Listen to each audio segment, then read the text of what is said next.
sana. Anong gagawin ko? Pipilitin ko siya? Oo. Gusto ko siyang tanungin ng personal. Kung yun ba talaga ang nararamdaman niya. Angel, saan ka daw tutulog? O kung yun ang gusto ni Harry.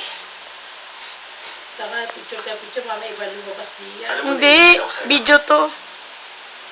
Ate gabi na, uy. Hindi, lalagay ito sa YouTube. Kung babalikan mo. Hindi ko kaya maging ganun. Kahit na ano pa mang mangyari si Zoe. Hindi ko iiwan kahit sandali.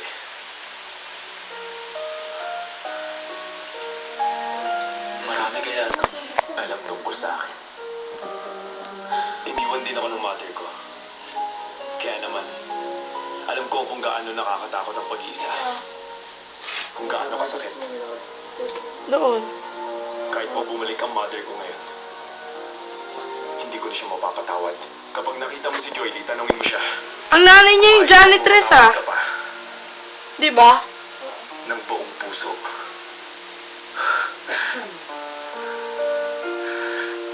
Ganun ba kadali magpatawad? Ito lang ang alam ko. Nakahanda akong maghintay habang buhay para lang mapatawad niya ako. Galing. Maghihintay ako. Patuloy na maghihintay. Gapo. Asela parang si Bacon to. Harry, Si Harry na. hindi ka inis sa akin. Minsan labas tayo at uminom.